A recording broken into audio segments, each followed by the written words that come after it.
23 years.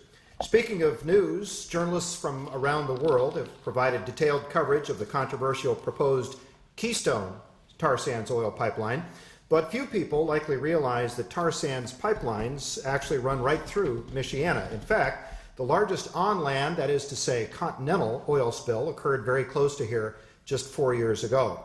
Pipeline 6B, as it's known, operated by Enbridge Pipelines, ruptured and leaked about 1 million gallons of tar sands oil into the Kalamazoo River via Talmadge Creek near Marshall, Michigan. Tonight, we welcome a panel of experts from local universities and the National Wildlife Fund to discuss a variety of issues related to that spill and the tar sands pipelines routed through Michiana and around the Great Lakes. As you'll see, some of those pipelines even travel across, which is to say under Lake Michigan and the St. Clair River below Lake Huron. This forum is timely not only because of the Enbridge pipeline issue, but also because of other recent environmental incidents. A spill just last Monday, for example, from a BP refinery in Whiting, Indiana, that's about an hour away, discharged several hundred gallons of oil into Lake Michigan. And just a week before that, perhaps maybe even less heard of, a pipeline owned by Sunoco Logistics Partners spilled more than 10,000 gallons of oil into an Ohio nature preserve. Now, the formats of our discussion tonight will be as follows. Each of our 4 panelists will speak for about 15 minutes each, and we ask that you hold any questions you might have until after all of them have made their presentations. We will then have an open question and answer period of about half an hour in length. Because of the academic nature of this forum being held here at Notre Dame, we will entertain questions from a student first, if there are any, and then from anyone else in attendance who would like to ask questions. In all cases, however, we ask that you try to keep your questions brief and to the point, and that means please refraining from lengthy commentaries and speeches so that others can have a chance to get their questions in as well. The event tonight is being videotaped, but we would point out that the camera is actually aimed at the speakers and the table, not at any one of you in the audience. And one last request, if you haven't already done so, please silence your cell phones so that we are uninterrupted.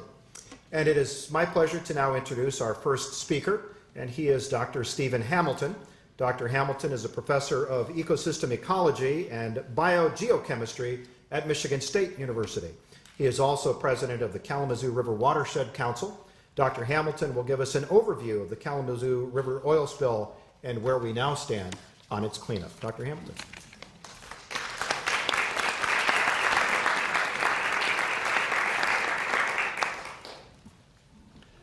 Good evening, everyone, and thank you for having me. So I'm from Michigan State University, but I actually work off campus at a field station that's quite close to the Kalamazoo River, which made me get involved right away in this spill. So my job is to give you a 15-minute overview of what happened.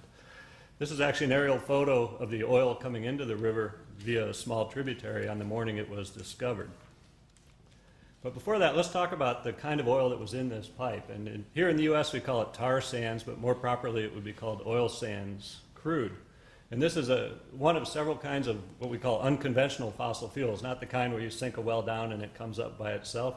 In this case, it's a kind of oil that's extremely abundant and is growing in geopolitical importance, has been and will continue into the future. And it turns out that Canada, and specifically Alberta, has about 70% of the world reserves of this material. Now, when it comes out of the ground, it looks like what that person's holding in their hands. It's actually a tarry mixture of sticky oil and sand. And in order to transport it via pipelines to refineries, it has to be diluted. So the material that comes out of the ground is called bitumen or bitumen, and it's diluted with lighter hydrocarbons to make it pumpable in pipelines. And so we talk about diluted bitumen or dilbit a lot. This shows existing pipelines that carry this material as well as proposed ones that are dotted lines. And you can see there's already quite a network, if you look at the solid lines, that supplies this oil to the Midwest. And in fact, there's a pretty good chance that you drove here on gasoline that was made from this oil. And we talk a lot about the Keystone XL Pipeline, which is a proposed pipeline extension that's under review at the federal level. And that's actually shown here in the dotted line going down to the southeast US and importantly to refineries along the ocean that could export it on the world market. But in fact, we're already pumping a lot of this material to our refineries and especially here in the Midwest. You can see in Michigan 2 pipelines, one cutting across the southern one, part of the state, and that's the one we'll be talking about tonight, and one that goes across the upper peninsula and then down. So what happened? Well, this pipeline that goes through southern Michigan was 40 years old at the time, and it was, of course, built for conventional crude and then repurposed for dilbit. And it developed this rupture that you can see now that it's been excavated. This was buried 10 feet underground in a wetland area where nobody lived, and it ruptured late on a Sunday. And through a combination of that plus some human errors, it leaked oil out for about 17 hours, and we don't actually know precisely how much came out. But it's roughly 1 million gallons, and we've spent roughly $1 billion to deal with the problem since that happened. And we're going into the 4th year now. It came out into a wetland, it went into a small stream, and then a short ways later it went into this larger river called the Kalamazoo River, which is one of the bigger rivers in southern Michigan, and it made it about 40 miles down the river before it was stopped. And so the red on this map shows how far it got. It reached a reservoir called Morrow Dam above Kalamazoo. So that entire 40-mile reach of the large river, plus the tributary, was severely impacted with this 1 million gallons of oil sands. Now, close to the source of the release, this is what it looked like in the first week. It was a pretty chaotic scene. They tried in vain to scrape it off the surface or absorb it with those white absorbent pads in the lower right there, but ultimately decided they simply had to remove everything in this area because it was too soaked with this oil. And like all oil spills, because it starts on the surface, at least animals that habitually dive down and come up a lot get completely coated, and so oiled wildlife turned up. A massive wildlife capture and rehabilitation effort was instituted and ended up cleaning, often manually by volunteers, several thousand turtles and releasing them to the wild. Birds and mammals didn't do quite so well. So that's the immediate visible impact. Now, something unusual about this summer was that we had a series of storms come right up the Kalamazoo River Valley. And this shows discharge or flow. And the gold diamonds are the normal conditions, and the blue is that year. And this oil spill occurred in the red oval there at the top of that peak. We don't think it's related, it's just coincidence, but the point is the river was really high when the oil went into the river, and then the river fell as the oil moved down the river. As a result, it oiled a lot more than just the permanent river channel. These are pictures shortly afterwards, and when this dilbit came out of the pipeline, that lighter hydrocarbon mixture evaporated within hours to days. And so then the oil would revert to its original tarry nature, and it stuck to everything. And recall, the river was high. It was during the summer, so the vegetation was green. This oil spread out sometimes a quarter mile or more from the river because it has a very broad floodplain. Then the water level fell about 3 feet in the next week, and it draped this sticky oil all over the vegetation and soils, creating a rather unsightly and awkward mess to deal with. Another thing that we observed is wherever the river water slowed down or encountered any kind of complexity like vegetation like these water lilies or woody debris and so on, it trapped the oil, and so a lot of oil accumulated upstream of several dams along the river system, including this old dam. And this aerial shot shows when the oil was actually moving through the system, and so these places became hot spots for oil. So the first thing that was done was to stop the oil that was on the move with floating boom and skimmers and so on, and there was an amazing mobilization of resources to do that, which is why it didn't get down to Kalamazoo and onto Lake Michigan. So that worked reasonably well. Then the focus turned to cleaning up the oil above the river level. We called it overbank oil because the river fell back to its normal summer water level and left this blackened landscape. And these are all sensitive floodplain and wetland environments. You couldn't just go through with a bulldozer and scrape the whole place. So it was actually teams of people with clippers and saws and bags that were dispatched on foot to deal with this. And at any one time, there were 2,000 to 3,000 people working on this. So it was a really incredible effort. After stripping all the oiled vegetation, some places the soils proved to be really soaked with oil, and they had to go back for some major surgery. That's what's happening on this little island here. Some of the islands eventually became holes because they dug them down so deep trying to get the oil out. And this is the tributary that first received all that oil on its way to the main river.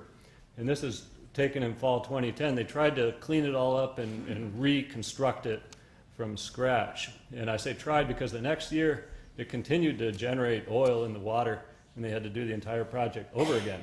So imagine the cost. A few weeks into the oil spill, people walking into the river to sample started noticing slicks coming up around their feet. And then we formed a submerged oil task force to look into this and ended up mapping it out all up and down the river. And pretty much everywhere where the water slowed down, we found submerged oil, especially behind these 3 dams that are shown in this map. And this, we had no experience with this kind of oil in a river before, and we didn't know how much would sink. So this was a learning experience for EPA and everybody else involved. The submerged oil might not be that large in quantity, but it makes itself known when it comes back up and forms a sheen. And we can see sheen with our eye really well. And this island here in the lower left was sheening after it rained, and the river went up just about 6 inches and contacted new oil. So boom was deployed multiple times around islands trying to capture this sheen. It's actually in the Clean Water Act and Oil Pollution Act, sheening is considered an impairment of water quality, and so it's considered harmful, even though it may not be a health threat, it's an impairment. And so it became very important to the whole story. For about 1.5 years, this technique called agitation was used in the hopes of recovering the submerged oil. So the idea was, let's go muck up the sediments with air sprays or water sprays or heavy equipment like this, create sheen, and then corral it all up and suck it up. And it seemed to be working, so you'd clean up areas and they wouldn't sheen anymore. But then we observed like 6 or 12 months later, the sheen would come back. And so clearly there was either new oil coming in or the new sheenable, floatable oil being generated. So this has now been abandoned as a cleanup technique. And the ultimate answer is dredging, physically suck up and remove the oily sediments. And dredging is not something you take on casually. It's extremely expensive and environmentally destructive. And it was done in this one reservoir pictured on the left here in 2010 and 2013. Ultimately, now they've decided they have to take the whole dam out and dry dredge, basically, the sediments. New work is still ongoing. We've got 3 reservoirs that are still hot spots for sheening that need to be dredged this summer, and this is year 4. Dredging requires a staging area on land, so you have to pump this slurry of mud and water on land, put it in these things called geotubes, store it there for weeks to months to expel the water and ultimately take the more solid material to a landfill. So this shows one of the dredge pads, just to give you a feeling for the scale of the operation here. The water that comes out is somewhat contaminated. It has to be collected in a sump, and then they have to build a water treatment plant to treat it before they can put it back in the river.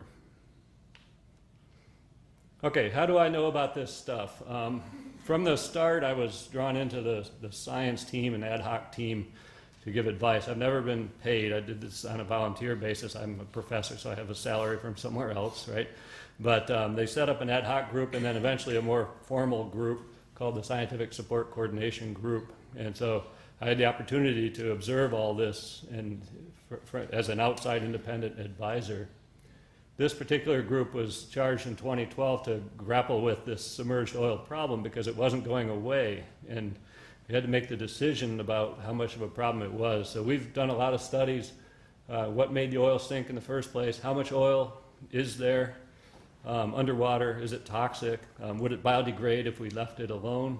And all this is directed to the overarching question, the key question, do oil recovery techniques that we might conduct hereafter pose unacceptable risk to aquatic resources as compared to the benefits of oil recovery? In other words, is the cure worse than the disease? Well, we're never going to get all the oil out of this river. That's a fact. And so how far do we want to go to try to get it out? Because the act of getting it out is itself environmentally destructive. And so it's not an easy question to answer, actually. So where do we stand now? Well, if you paddle down the river, unless you're intimately familiar with what it was like, you can hardly tell that anything happened where they're not working. So the vegetation recovered dramatically and impressively. It was all cut off and the roots were left in place, so it came back. You can't find oil in the water in most places unless you really know where to go looking. But our sampling and kind of forensic chemical analyses show there's a lot of submerged oil left in the system. And we still do get sheen in hot spots, and that's why we're doing dredging still to try to stop that sheening. We have not been able to prove any human health hazard from the level of oil that's present in the river system now, and the river is open to recreation and passive contact with the water. So that's all good. How about life in the river? I mentioned the river life and floodplain life seem to be recovering well. The turtles have some long-standing issues. Turtles live a really long time, and long-lived wildlife that was present during the initial blast of more toxic oil may well be carrying health effects into the future. But things like fish and invertebrates that turn over faster seem to be coming back from the information we have.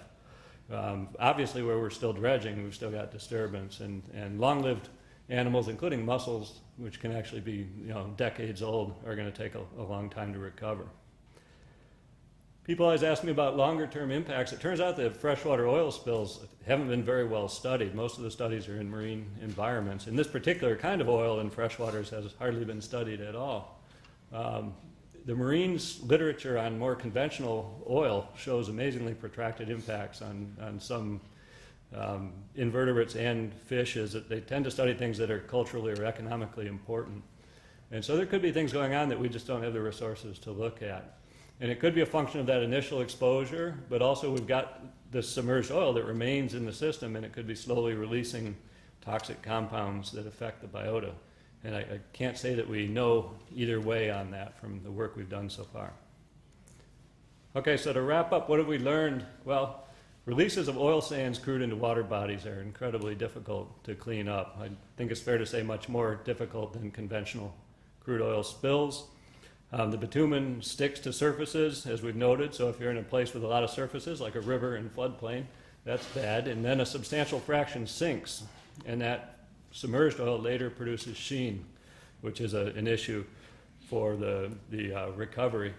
And recovering that submerged oil has proven very difficult, resorting ultimately to dredging. So this is obvious, but it's best to do everything we can to prevent these accidents. And if you analyze how this accident came about, it was preventable. It could have been prevented. If the regulations had been followed and the people had made the right decisions, it wouldn't have been nearly as bad, and it might not have happened in the first place. Just the acknowledgments, and I just want to mention again, I'm a volunteer independent advisor on this. I'm not speaking on behalf of EPA or Enbridge or anybody else. Thank you.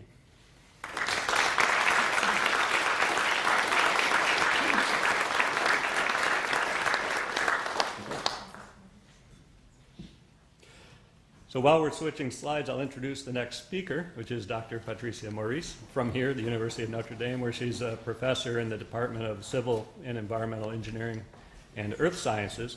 And she's going to talk about what it's like to be a homeowner along the pipeline route, which it turns out she is. So you're all guinea pigs, because I think this is the first talk I've given that wasn't just equations and graphs. I'm on the other side. And it's a little bit ironic that I'm a professor of civil engineering, the people who build the pipelines, environmental engineering, the people who clean up after them, and the geologists who are the people who find the stuff to begin with. And yet here I now have, as of somewhere a few months ago, I don't know exactly when they buried it, a pipeline on my property. You can go to sleep after you listen to this first slide if you want. And that is, this kind of summarizes everything. A number of months ago, there was some really flaky stuff going on in my neighbor's yard where they were doing some hydro testing and they were spurting all this water up into the air, and it smelled horrible, like sewage. So I was on the line with the Michigan Department of Environmental Quality trying to figure out what it was. It was probably that they were discharging, they were doing these hydro tests, and they were probably using water that was agricultural runoff when they shouldn't be doing that, and that's why it smelled so bad. So I'm talking to this woman for a long time. It ends up with both quilters, etc. And I said to her, why are the people who live in here being put through so much? And she said, I won't give her name, well, when the spill happened, we knew we needed a new pipeline right away. And if a few rural families had to suffer for it, then so be it. How many people are in the audience are along the pipeline? Okay, so you have a different perspective when you're actually living there, and I don't think we have to suffer this much, which is what I'm kind of talk about. So this engineers can never figure out how any things work. Okay, so I live basically right where this arrow is putting right here, very conveniently. We live along line 6B, the quote replacement, and while there's all sorts of concerns about things like the ecology, the people who live here and work here have their own concerns as well as what's going on ecologically. Let's talk about some reality checks. Okay, now I'm really going to wind up the non-professorial stuff. So Enbridge Pipeline Company in Canada, basically this pipeline ruptured and they had to build a new one. And they got around all the laws by saying this is not a new pipeline, this is a replacement pipeline. Now, I've become a little bit jaded. What the Keystone XL people should have done if they wanted to build it and not have all the regulations was to find an old pipeline, leave it alone, get it to leak, and then guess what? You can say, oh, we need a replacement pipeline, not a new pipeline, so just fast track us through all the permitting, etc. And that's basically what's happened. So all these, they kind of got around a lot of legislation, a lot of things by calling it replacement pipeline.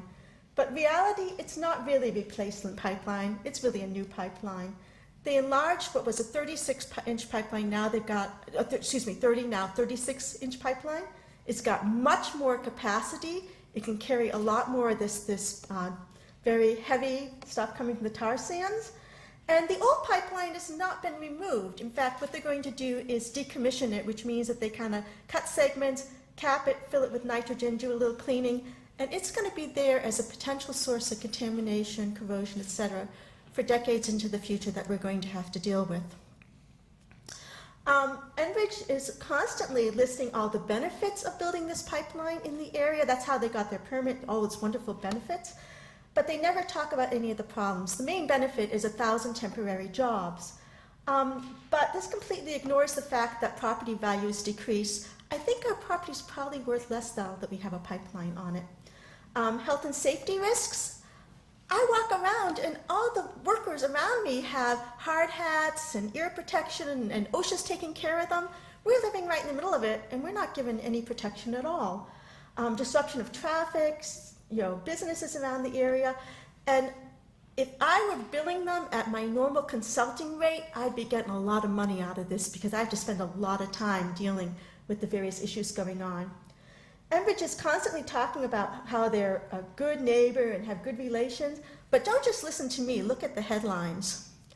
Water mains break, we've got a town without water, sewage main breaks because of Enbridge. You've had countless court cases between landowners and Enbridge. Enbridge had to pay because they broke a power line. It actually caused some fire-type damage. A lot of people didn't have power over Thanksgiving. Some of this stuff comes from Jeff Insko, who'll be talking next, blog. Believe it or not, they actually sent out something like 6,000 wrong tax statements that then people had to deal with. They now have to deal with the IRS for a wrong tax statement has been made out. That's a major corporation. And Dave Gallagher, who I believe is also in the audience, he actually filmed some of the work of their property where a crane fell and dropped part of the pipeline. And then they basically looked at it for a few minutes and went ahead and buried it. If it hadn't been for Dave having filmed it and said, wait a minute, this is not a proper inspection. I'm basically a material scientist. That was not a proper inspection. They made them finally dig it up. And that would not have happened if Dave hadn't been there filming it. My personal experience with Enbridge was kind of colored at the beginning by what we lived through. We didn't have a pipeline on our property, and then we started hearing about people building a pipeline, and maybe this was going to happen. So I called and found out that there were going to be some permitting meetings, and I would be allowed to go to the permitting meetings and potentially talk at them. And this is my field. I'm a geologist, whatever, so I could raise some major questions, which I had. But we had to be a stakeholder. So I talked to the Enbridge people, and they were like, well, maybe we are going to put a pipeline, maybe we're not. Like, everyone I talked to had a different story. So I said, look, in order to go to this permitting meeting, I have to be a stakeholder. Can you send me a letter and tell me what's going to happen? So just before, like a day or two before the first permitting meeting, they sent me a note saying, it is our intent to stay off your property with the new pipeline and associated activity. And I told them, okay, come survey everything. I can tell you that a few days after they got their permit, I got a phone call saying, oh, guess what, we're putting that pipeline on your property. And when I said, well, what happened? Why did you change your intent? They said, well, intent has no legal meaning. It means absolutely nothing. So they basically didn't want a professor in this field going up and asking questions about the safety of leaving a pipeline behind, what they were doing to protect the wetlands, whether this still bit really should be going in these places near wetlands, near the lake, etc. And so they wrote me this letter saying intent. This is what our property and our neighbor's property looks like right now. Our neighbor's property, I can tell you, this was really noisy when they were doing hydro testing day or night. I went out to take some pictures. We had these beautiful big trees. They trespassed and cut trees they weren't supposed to cut, so now we don't have any. When I went out there this morning to take photos of how we're missing all these beautiful trees, I had somebody from Enbridge come up, a security person, and basically give me the third degree. You don't need to be taking photos here. I'm on my own land. I'm taking photos for a presentation. This is some of that awful smell stuff that was coming up from the hydro testing. In November and December, we lived through, I think, just a total hell. Enbridge was doing their hydro testing and getting ready to connect up the pipeline. And so they worked round the clock, 24 hours, doing this incredibly loud. We were told by the sheriff's office, when they start this, it's going to feel like you have a jet plane taking off in your backyard repeatedly. And that's what it was like for months, all day and all night. I called WNDU and said, you should do a story about the fact that Enbridge is keeping people up all night right now. And that's what's happening in our neighborhood. So I hate to say they did a story, but their story was to have Tom Hodge, the project manager from Enbridge, saying, we're working all night now to get stuff done, but we're putting all the people in that area up in hotels. I forgot that this actually, like I said, I guess I'm not a real engineer anyway, but so when this came on the news, my next door neighbor who has little children, including a brand new baby, said, well, that's a total lie. And it was all night for weeks on end. This is, block your ears if you are sensitive to loud noises. This is a taste of what it was like at 2 in the morning looking out my window of my house. And this went on for months.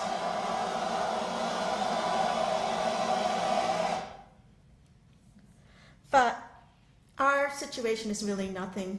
Dave Gallagher, who's in the audience, is one of the people who've lived through a much worse situation, and one that I really think, like Enbridge could be putting people up in hotels. They could be doing things differently. Dave's situation is one of several that is really bad, because this is his home, and this is where the pipeline's going, right here. That is not safe. Enbridge doesn't want anyone building within 25 feet of their pipeline, but they're going as much as 6 feet from some people's homes.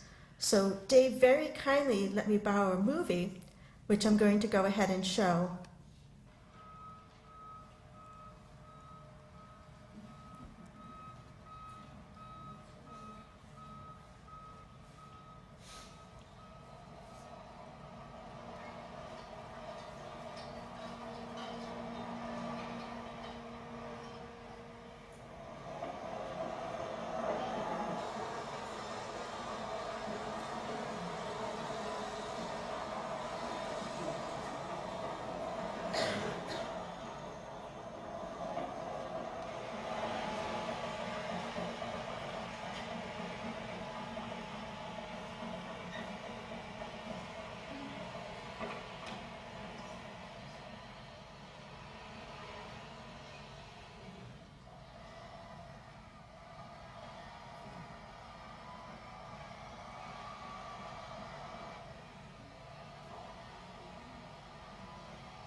These look like gas cylinders, which are pretty dangerous.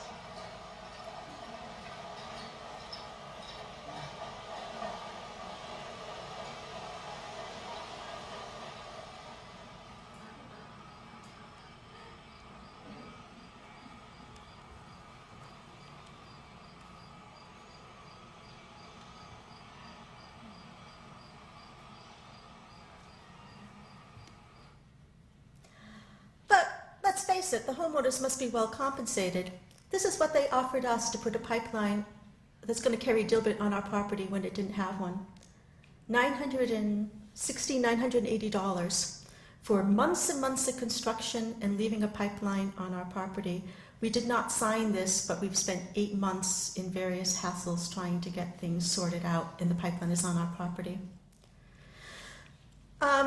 The rules have to be changed. The easements that people could do this, that the pipeline companies could do this on our property, were mostly written in the 1960s. We finally managed to get a copy of our easement, which we didn't know about when we bought the house. The company at the time paid a whopping $25 to the people who own this land to get perpetual use, not only for the current pipelines they had, but for building a pipeline that could carry anything that could be transported by pipeline. I hate to say it, but that could mean hazardous nuclear waste. We don't anything at all. Under, across, over this land for perpetuity, and it can go way beyond the zone they're working in right now. I note that this easement did not give them the permission to leave behind hazardous waste in the form of a no longer useful pipeline, but they were able to get around the law on that one. So this is a question of social justice to end. Our laws need to be revised to better protect the homeowners as well as the ecology. We need to ensure that home buyers are informed of easements. If you're not informed, tough luck, basically. Decommissioned pipelines need to be removed first. These are hazardous waste materials. They need to be removed, and need to be removed first before they build a new one, even though it means some downtime. Because by leaving the old pipeline there, that just means they're taking up more space, more land, then they have to do things like what they've done to Dave. No new pipeline should be considered a replacement pipeline, because that only allows people to sidetrack the laws. Landowners need to be properly compensated to reflect the new realities. This is not just miles and miles of farmland. A lot of people are living right here. And we absolutely have to have laws that mandate minimum distances between new pipelines, homes, schools, etc. And in many instances, you've got multiple pipelines going through here, so just think of how hazardous this is to families with little children. We need assured rapid response. When there was this horrible smell going, all this stuff coming from the pipeline area, and I called the sheriff's office, he's like, well, we can't do anything. So then I called the PHMSA, which is actually supposed to be controlling this. It took them 2 days to get back to me. There could have been an explosion. We could have all been dead in that amount of time. There is no rapid response plan. Natural gas and oil pipelines should never be clustered. One of the ways Enbridge got its permit by saying, oh, we'll just keep them all together. But imagine if a natural gas pipeline exploded and then you had all these other pipelines there. Or if the Enbridge pipeline leaked, caught fire, and then you had the other. This could be a major catastrophe. We want energy independence and cheap gas, and if a few rural families have to suffer for it, then so be it. But is this social justice? Enbridge can be far more just. Its 2013 letter to shareholders from the CEO stated, adjusted earnings rose approximately 16% over 2012 to $1.4 billion. This is one of the most profitable companies in all of Canada. This extraordinarily profitable Canadian company, I think they can spend a little more money to make sure that things are done correctly and safely and that people don't have to go through quite as much suffering.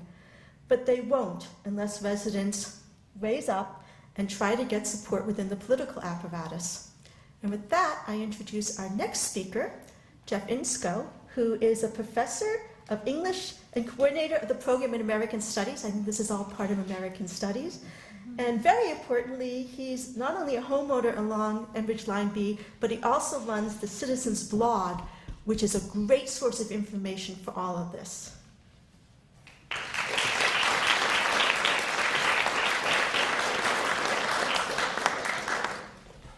Let's see here, Inscoe. It's the first time I've ever done something like that. So, pointer and arrows for this. Okay, thanks. Thank you, everyone, for coming. And thanks especially to Dr. Maurice for putting this together. And I especially appreciate, I assume she did this on purpose, where she ended with the question of support from the sort of political apparatus, which is the thing I want to talk about today. And I have to say, I mean, I could, let's see, did that work? You might have to use the actual computer. Okay. this is my property before Enbridge came to town. I could tell you lots and lots of stories of the sort that Patricia just described and that Dave Gallagher is living through. And in fact, at the blog, we did a whole series of landowner stories where landowners describe their experience with Enbridge in their own words. And I encourage you to read those. It's not the thing I'm going to talk about tonight. I'm going to talk about something far more boring, but I think incredibly important, which is regulatory processes, that the kind of support that we need from the political apparatus, that when we think of regulations, we think of pointy-headed bureaucrats with sharpened pencils and ledgers, and most of us sort of recoil at that idea. But I also think that pointy-headed bureaucrats with sharpened pencils can be really good, and that if they do their jobs right, and if they're given the tools to do their jobs, they can prevent a lot of suffering that a lot of people along Line 6B have had to endure. And so even though I'm going to talk a little about regulatory matters, these are really human matters, more importantly. But so there was my property before Enbridge. There it is after. There were about 105 trees or so that they came and took down, most of which were outside of their easement. This is what they call temporary workspace that they had to have in order to put their pipeline in. And they used our land for a staging area for those stretches of pipe for a long time. And I took a picture yesterday. That's what it looks like yesterday. That big pile of, I don't know how this works. Oh, there. I've never used a pointer before. That big pile of, those are our trees. That's 105 trees there. It's now a lot of mulch. Okay, so at any rate, the story of Line 6B, one version of the story of Line 6B is really just a story of a failed regulatory system at every level. And so I want to talk briefly about that. It's about regulatory systems that don't work, a corporation that knows regulatory systems don't work, and ordinary people who wind up suffering because those systems don't work. And something that I've said at the blog many times is simply this, that Enbridge has for the last 2 years, since that disastrous spill in Marshall, literally run roughshod over the citizens of the state of Michigan and northern Indiana, and public officials have stood by and allowed it to happen. So, to back up a little bit, when the National Transportation Safety Board investigated the causes of the spill in Marshall, they issued a report that came out in July of 2012, which was about the same time that we were finalizing our negotiations for what Enbridge was going to do to our property, going through, looking at the same kinds of documents that Patricia just showed about compensation and other matters.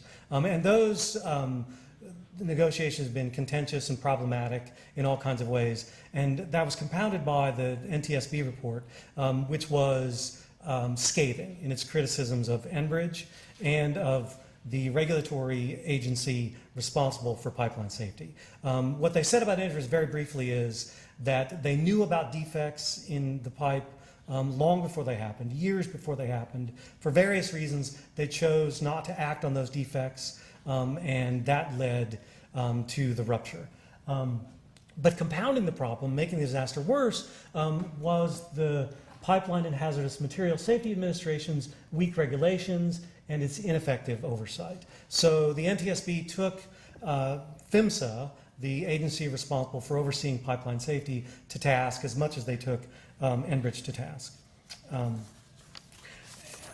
They also issued a series of recommendations in their report that PHMSA, this body, was supposed to comply with to adjust their practices to help prevent such problems in the future. And to date, 2 years later, almost 2 full years after that report, PHMSA has complied with almost none of those numerous recommendations. Some of them have to do with the issuing of new rules, and you might be interested or not to learn that just simply to make a new rule, a new regulation by this federal agency can take as long as 4 years just to get it through that process. And that 4 years is mainly because all of the industry members get to spend a great deal of time talking with and negotiating with the regulatory agency in order to make sure that those regulations aren't going to hurt their financial interests. So it's a prolonged process, and it's not a prolonged process that is typically in the interest of the public. It's primarily in the interest of those who are supposed to be regulated. But other recommendations by the NTSB, like this one, for example, were pretty simple. issue an advisory bulletin. This is a memo that describes what happened at Marshall and what could have helped to prevent it. And a full 2 years later, PHMSA hasn't been able to issue a memo. That's the glacial pace of federal regulations. Given this weak regulatory environment, initially what Enbridge wanted to do after the spill was they just wanted to start that pipeline back up as quickly as they could. And they asked PHMSA repeatedly if they could start it back up. PHMSA delayed them for a while, eventually allowed them to start the old existing line back up at a reduced operating pressure. And it's sometime after that that Enbridge decided, well, maybe we should replace that pipeline. And they will tell you, as Patricia pointed out, they describe it as replacement. Sometimes they call it maintenance and rehabilitation. They also describe it as an integrity-driven project, as if to imply that this is a matter of ensuring the integrity of the pipeline. But the real integrity that they were interested in preserving was the integrity of their profits. They couldn't make enough with the old line at reduced operating pressures. So suddenly they decided to replace the line. Now, ordinarily, an infrastructure project of that size that crosses an international border, which it does up here under the St. Clair River from Marysville to Sarnia, Ontario, would trigger the need for a presidential permit. That's why Keystone XL is mired in controversy, because it crosses an international border, and the presidential permitting process means, among other things, lots of time for environmental review and lots of time for public input. Enbridge found a way to skirt that. They were sort of opportunistic in the wake of the disaster that they were responsible for. And so first of all, what they did was, at first they found after a test that there was a dent in the section of pipe that ran under the St. Clair River. And the president of Enbridge is on record as saying, oh, that's not an urgent matter. That's a verbatim quote. But PHMSA decided otherwise, and so Enbridge, under a kind of emergency order, replaced that section of pipe. That's the section that would have caused or triggered a presidential permitting process. Then what they did was they broke the rest of the replacement project up into two segments. One segment runs from Stockbridge to Ortonville. That's where I live, about right there. And then the other, phase two, runs from Ortonville over to Marysville, and then also from Stockbridge down here through the area where we're standing today. That's what they call phase two of the project. So by breaking up the project and pitching it piecemeal and calling it maintenance and rehabilitation, calling it integrity-driven rather than new infrastructure, Enbridge was able to effectively skirt whatever regulations would have triggered crucial processes like public input, like stringent environmental review that we think were very much needed. And this allowed them to hasten through their project. So having read the NTSB report, having been dealing with Enbridge for about 8 months, we decided that we needed support from our political apparatus. We started contacting our elected officials. And this is what it was like to contact elected officials in Michigan. We wrote a letter to Senator Debbie Stabenow, expressing our concerns over Line 6B, and she wrote us a very polite letter back thanking us for our interest in the Keystone XL Pipeline and expressing her support for the Keystone XL Pipeline project. Meanwhile, just a matter of months later, Fred Upton, United States representative from Michigan, is proposing legislation to eliminate the presidential permitting process and to streamline approval for pipeline projects like this. So at the federal level, we found that we were getting very little, if any, support whatsoever. And it was just as bad when we contacted people at the state level. When we contacted Governor Rick Snyder's office, for example, the people we spoke with there, they were actually incredulous that anybody would be concerned or the slightest bit skeptical about the replacement of Line 6B whatsoever. And in fact, if anything, his office treated us with some hostility for having the impudence to even be asking these sorts of questions. And what they finally wound up telling us, out of a kind of what seemed like exasperation, was, well, we don't have anything to do with it anyway, it's a federal matter. When in fact, people at the federal level were saying, well, we can't really do much about it because it's a state matter at this point. And so once again, citizens are sort of caught in between and without any real kind of recourse. So, I mean, judging from the indifference of our elected officials, you would think that either the Marshall spill had never happened 2 years after the fact, or that nobody had ever read the NTSB report. And I promise you, if you read the NTSB report, you would instantly be as fired up as those of us who have read it. It is really a harrowing, horrifying, terrible document. So what this meant, though, was that the only recourse for concerned citizens was going to take place at the state level with the regulatory agency in Michigan that is responsible for the oversight of hazardous liquids pipelines. And that organization is called the Michigan Public Service Commission. I'll hold off on that for 1 second. And just to be brief, the Michigan Public Service Commission is actually given pretty broad regulatory authority according to the Michigan State Constitution.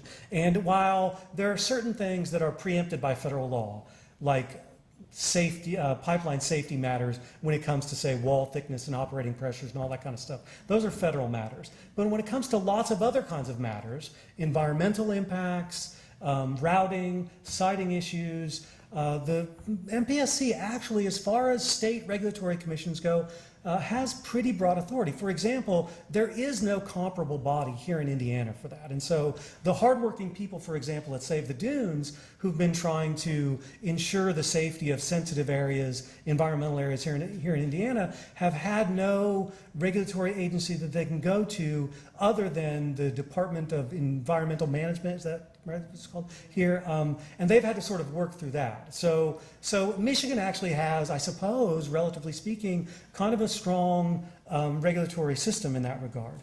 But I will tell you, and the MPSC is also the authority that the agency that has the authority to grant a company like Enbridge the power of eminent domain, the power to come and grant a corporation to come and use your land, whether or not you want them to use that land. And so that's what they were charged with doing. Enbridge had to apply for permission from the MPSC. And in that process, citizens are able to intervene in that process and to make themselves heard. And you know, lots of us follow those MPSC proceedings very, very closely. And I can tell you they were in every way an absolute travesty. That Enbridge ran roughshod over the MPSC in precisely the same way that they have over the state of Michigan. And just to give you a couple of little examples of this, when it came to some questions about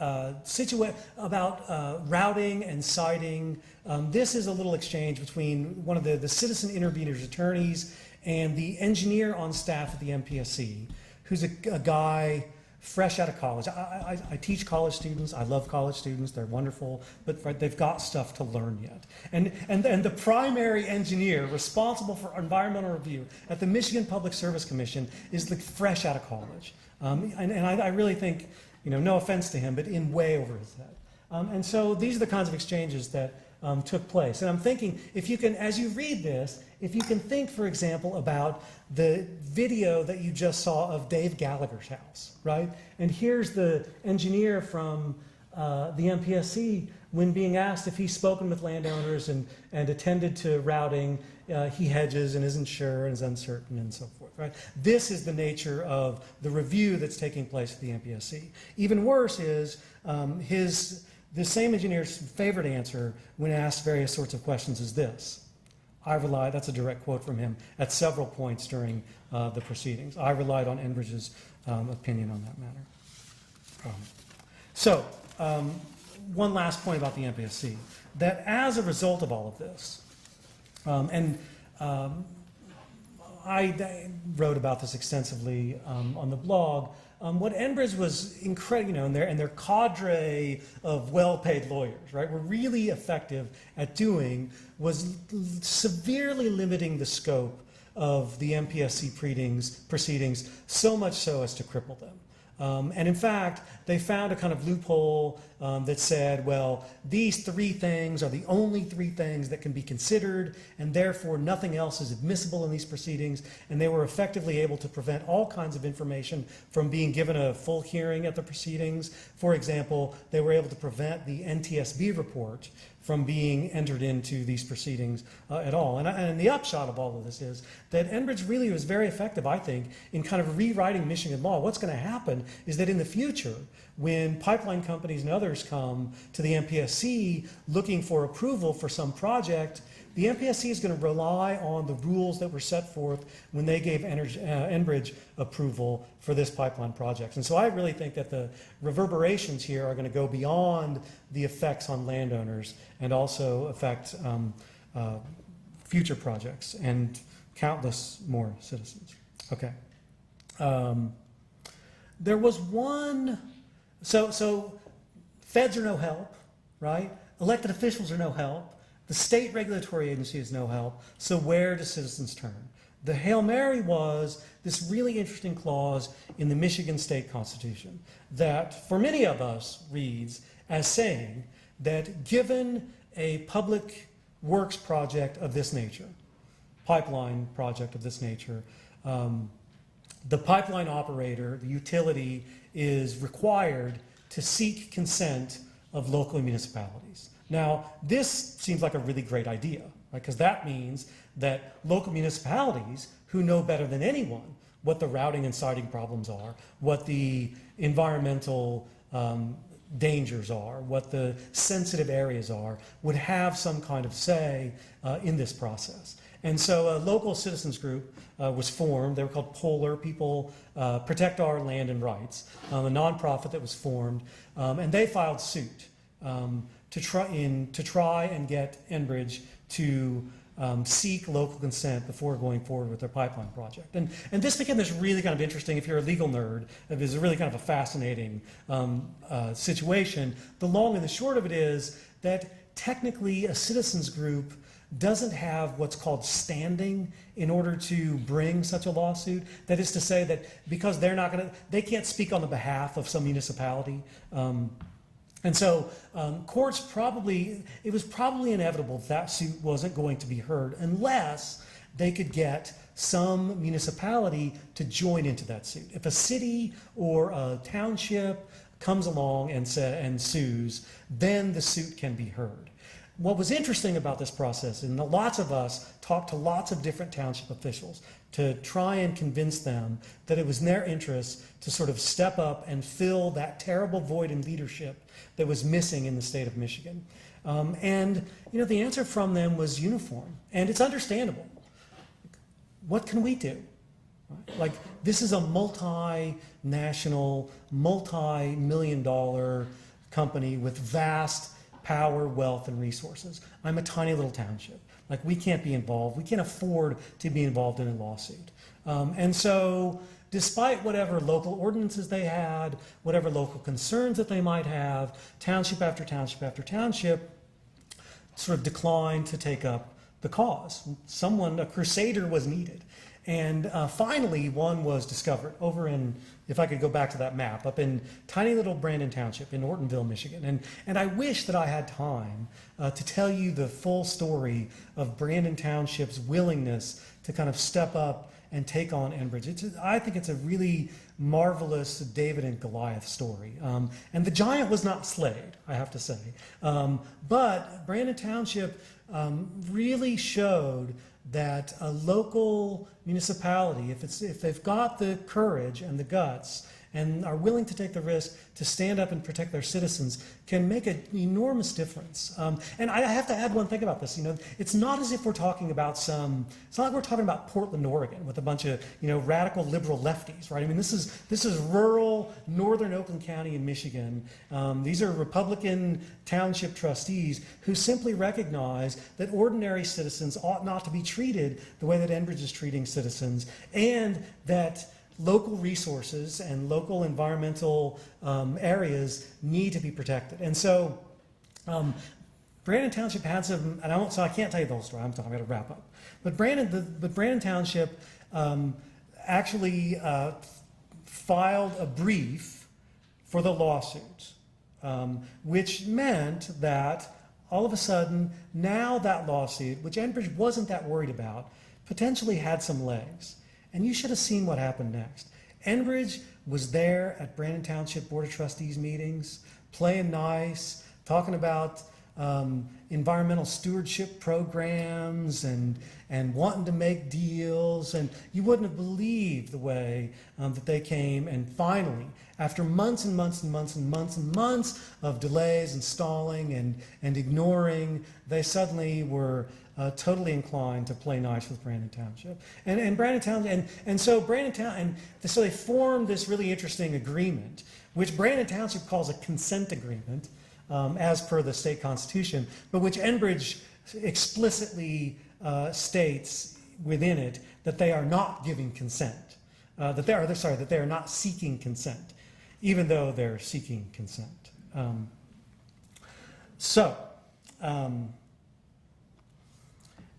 Having dealt with Enbridge for 8 or 9 months, and this isn't, a disgruntled landowner like myself talking. This isn't a climate change activist talking. This is the Republican township supervisor of Brandon Township, who told the local press that, we want to see the pipeline replaced, but we're concerned that it be done in the proper manner. And Enbridge does not appear to be sincere in what they've communicated to the township. Takeaways of all this for me, and I think I'll second most of what Patricia said, but I'll just add the obvious. First is that we need a serious overhaul of federal regulations. The fact of the matter is that there is simply no chance that Enbridge and companies like Enbridge are suddenly going to start living up to the values that they profess all the time. It's not going to happen. That the only hope is for a regulatory system that has some actual teeth. Secondly, Michigan, and perhaps Indiana too, desperately needs some serious leadership on this issue. That it may be, for the most part, too late for Line 6B landowners, but as my friend Beth Wallace is going to talk about in a minute, there are lots of other projects in the state to be concerned about where public officials are going to need to pay a kind of attention that they haven't been paying before. And the last thing is, for me, especially for the students out there in the audience, that even though this whole process has been terribly painful and traumatic, personally for my family, so the best thing about it has been getting involved and meeting all kinds of fascinating people that I would not have known before, and helping to make a difference for my neighbors and others, and making all kinds of new friends, and getting the opportunity to come here and talk with people that I don't know, and seeing the way that there are heroes sometimes at the local level, like the Brandon Township Supervisor and elsewhere. So, doing good also has its kind of personal rewards as well. So thank you very much.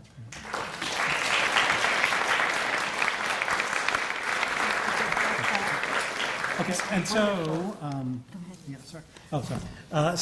While we're queuing up the next one, I'd like to introduce my friend Beth Wallace, who worked for 6 years for the National Wildlife Federation. She was kind of the lead staffer for them on pipeline and energy issues. She's currently an independent consultant on pipeline and energy issues, maintains the Surf Great Lakes blog, which is a great resource. You should check it out. She also happens to be, with me, a member of the board of directors of the Pipeline Safety Trust, which I think she might say a few words about. There's information about the Pipeline Safety Trust up here. I encourage you to take some before you leave today. So here's Beth Wallace.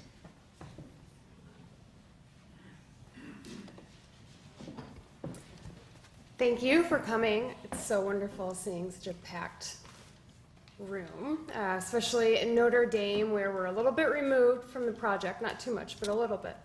I first want to introduce myself. As Jeff mentioned, I worked for the National Wildlife Federation for 6 years.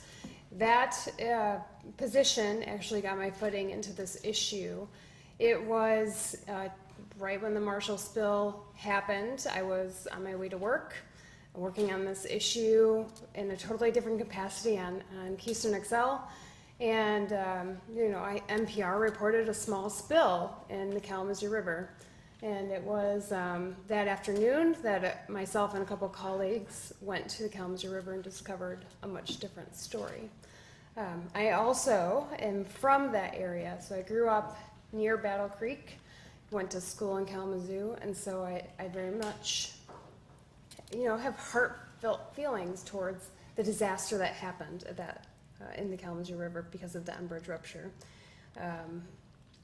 I'm going to kind of skip through a lot of stuff that I normally talk about and get into the regional expansions that are happening all across the Great Lakes. There's a much bigger issue at play that involves the protection of the Great Lakes I think everyone should be aware of. It was basically the beginning point was the Kalamazoo River. After that disaster, we were awoken to the risks that this region has because of transportation of diluted bitumen. I think many of us were unaware that we're the lead consumers of tar sands. Many of you, that might be news to you today. And you'll be shocked to know that we are soon to be the hub of all transportation, including potential tankers on the Great Lakes. It was shortly after the Enbridge spill that announcements popped up over and over and over again that they were expanding. And I remember when I heard that they were expanding Line 6B, I thought, okay, actually I should rephrase this. They said they're replacing Line 6B. I thought, great, that's a good thing. That pipeline's horrible. 329 anomalies on that pipeline. That means 329 dents, cracks on that pipeline before the rupture.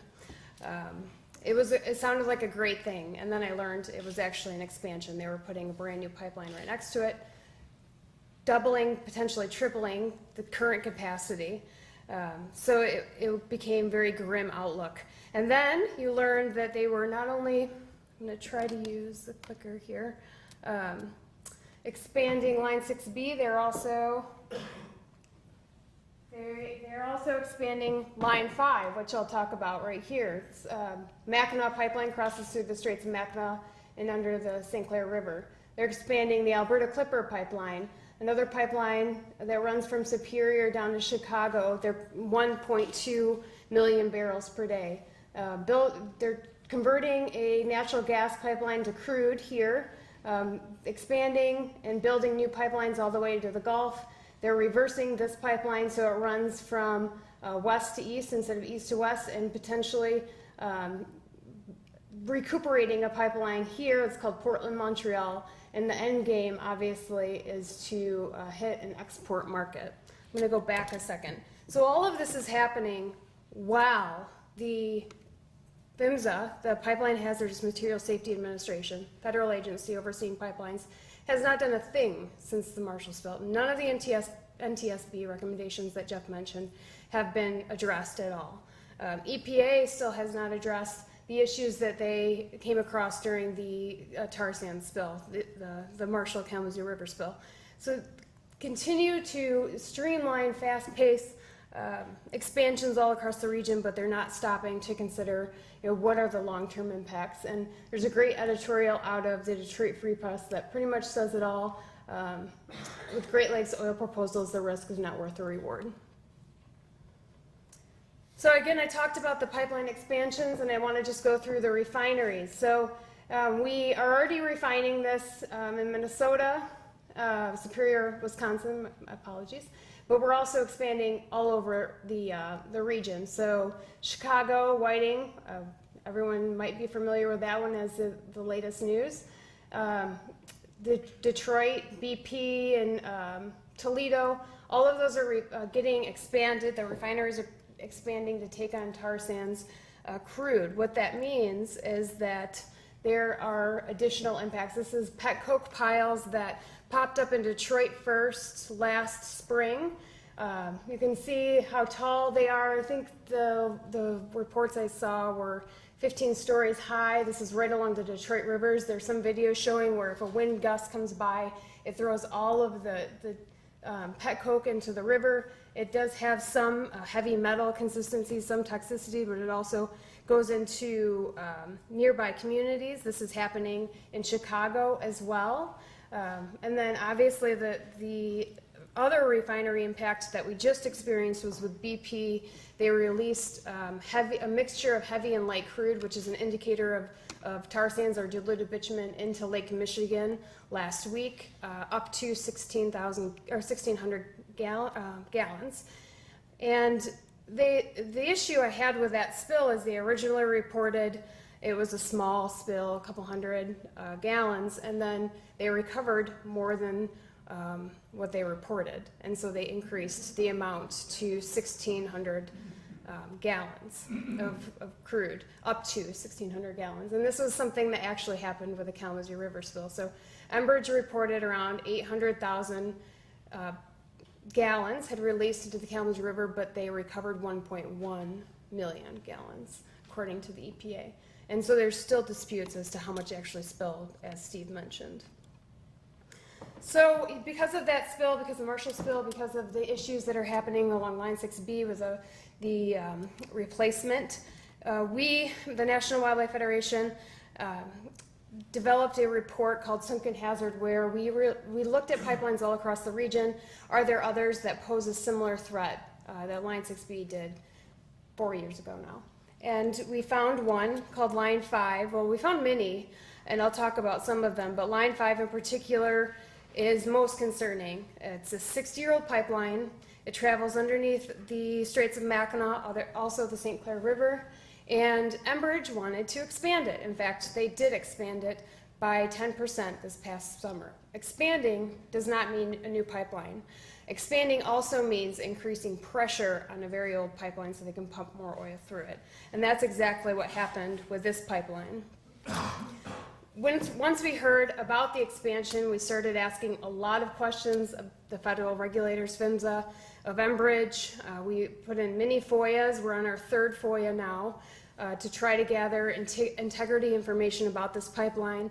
When all of those resources or opportunities were expired, we decided, the best thing to do would be get in the water and look at the pipeline. And so I'll show a short video at the end of this, which shows a dive that I participated in last summer to look at the 60-year-old pipeline and whether it should have gone through a 10% increase in pressure, especially because it travels through and near the Great Lakes for many miles.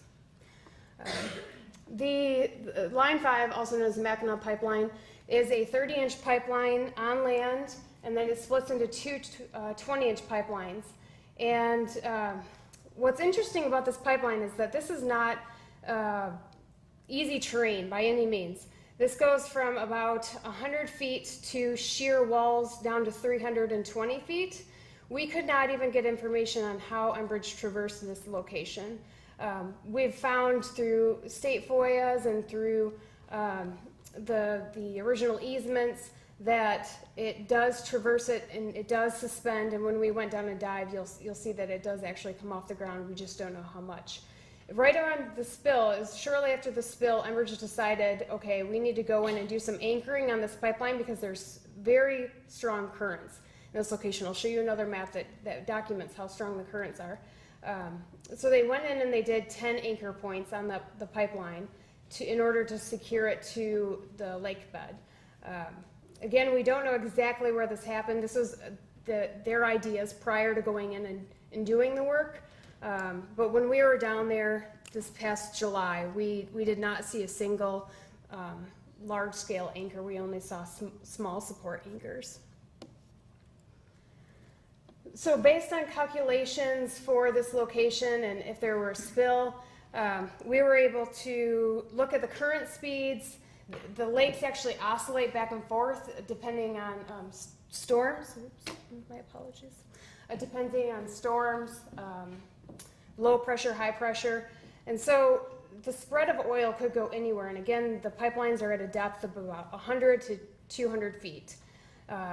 Within a 3-hour period, you have the spread of oil going about this far, which is just to the skirt of Mackinac Island, 6 hours and then 9 hours. And again, I want to remind folks that it took Enbridge 17 hours to formally shut down the pipeline, report it, and they had to be told that they had a leak on that pipeline. It was not something that they discovered themselves. So a lot of people might be asking, is this a tar sands pipeline? Is this a diluted bitumen heavy pipeline? And Enbridge continues over and over again to say that it is not. However, they do state on their website that it is a light sour, and they talk about light sour and the chemical properties to other people that they present, emergency officials, and this is only a slightly upgraded version of heavy. And I want to emphasize that pipeline regulations do not differentiate between crudes. The crude is crude in the eyes of PHMSA. So Enbridge at any point today, could have done it yesterday, could switch this to a heavy crude oil pipeline, and we would have no way of knowing it. The federal regulators may not even know it. So there's another issue, again, with our regulations. So we're not only looking at the possibility of a spill, we also wanted to very much focus on preventative measures and stopping an oil spill once it happened. This is the pipeline system and the shutoff valves, and this is an Enbridge document. And when you look at this setup, the automatic shutoff valves, meaning that they can control them from Alberta, Canada, where they look at this pipeline and they determine if there are alarms or not, if there's an issue or a break, are almost 100 miles apart. All the other valves right near the straits right here someone has to be on scene, be there in order to shut the pipeline down in order to stop a leak from spreading. This is from 2000, and it's too small for me. I think it's 2008. They should have updated that. I think they did, and there's been a lot of pressure to do so. And so I'm hoping this has changed. This is something we've re-FOIA'd to try to get more information to discover if Enbridge has changed this or not. But we hope that they will do automatic shutoff valves right at the straits location and not down. Another issue that we discovered through FOIAs is that the same alarm that happened on the Enbridge pipeline, which prolonged response, column separation, is happening on the Straits of Mackinac pipeline. Column separation is a false alarm on a pipeline system that should never happen.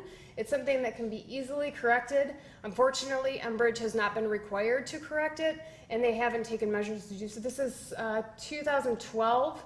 This is a 30-day period, and in that 30-day period, they had 2 column separation alarms.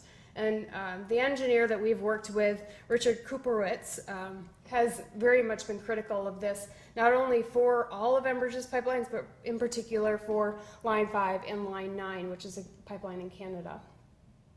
And Richard, who accompanied us on the dive, he wrote up an article on what we should be focusing on. And he had never been to the Great Lakes, he had never been to the Straits of Mackinac, and at the end, he basically said all measures should be on preventative, because once a pipeline rupture happens at that location, there's nothing that anybody can do, and response plans will be useless.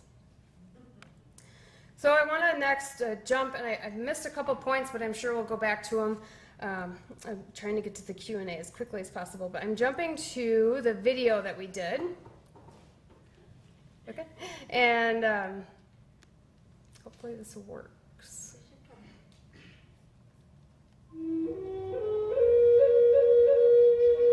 When we have a threat to the world's greatest source of fresh water, we the people must rise. People who've never seen the Great Lakes have no idea. And you have to kind of start with the basics with them, that you can't see across them. There's 20% of the surface fresh water on the planet. Oh, I'd always heard about these straits and about Mackinac Island and this long bridge, and so the startling thing was how incredibly blue it was. It felt like we'd come to the Caribbean almost. And then to learn that there are big pipelines, right, just because that was the cheapest way to go would be to stick them under the lake. I mean, cheapest way to go for Enbridge, but think about what would happen to the economy of this whole region if one of those sprung a leak. I want to first give people a background on Enbridge and their history. I just want to lay out the groundwork here for why we are concerned about this pipeline. November 1999, crystal balls, 226,000 gallons spilled out of Line 5. 2002, Lake Head System, 200,000 gallons spilled in 250,000, 21,000 gallons spilled in Bay. Another in Michigan, 4,200. 2007, 50,000. February, 201,000 gallons. July 2010, Marshall, Michigan, 1 million gallons approximately. And Enbridge said at that time they could detect a leak instantaneously. 17 hours passed before someone with a utility company told them that they had spilled 1 million gallons. We had tar sands oil floating, and it went to the Kalamazoo River, covered 35 to 40 miles. What everyone learned about tar sands oil was that it floats first. Then the benzene burns off into the air. As that burned off, tar sands oil got heavy, and it began to sink. We still have 180,000 gallons of this thicker sort of peanut butter mayonnaise, if you will, tar sands oil on the bottom of the river. They're still learning about how hard it is to clean up the oil. It's just very critical that this company be held to the absolute highest standard.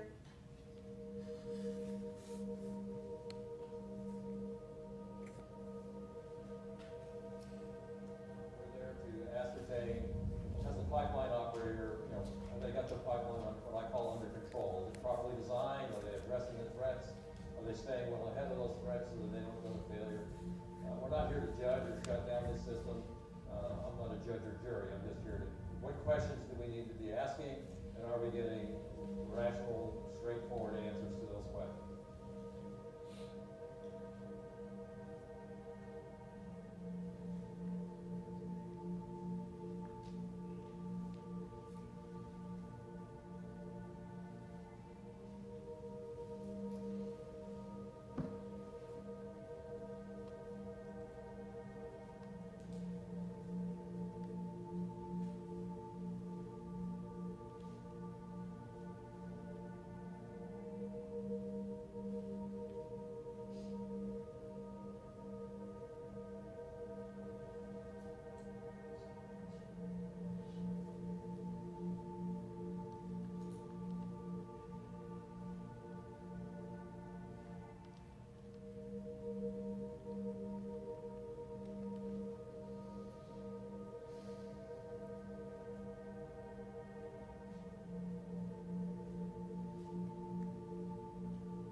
Superstorms, huge tornadoes.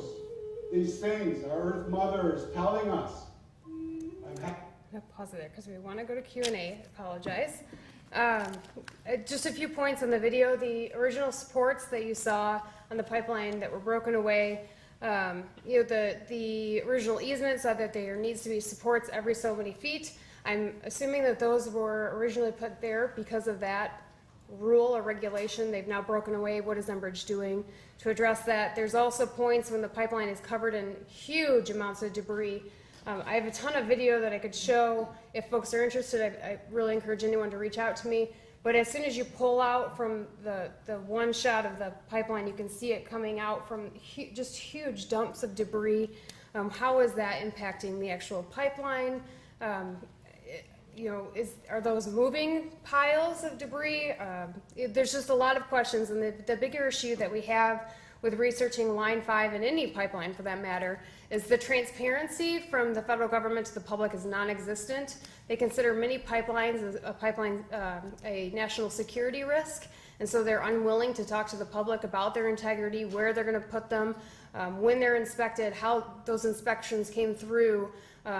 Everything, you name it, you will be hard pressed to get anything from both the operators and the federal government, even through FOIAs. This video and the report Sunken Hazard was an attempt to try to release some information we have been able to gather.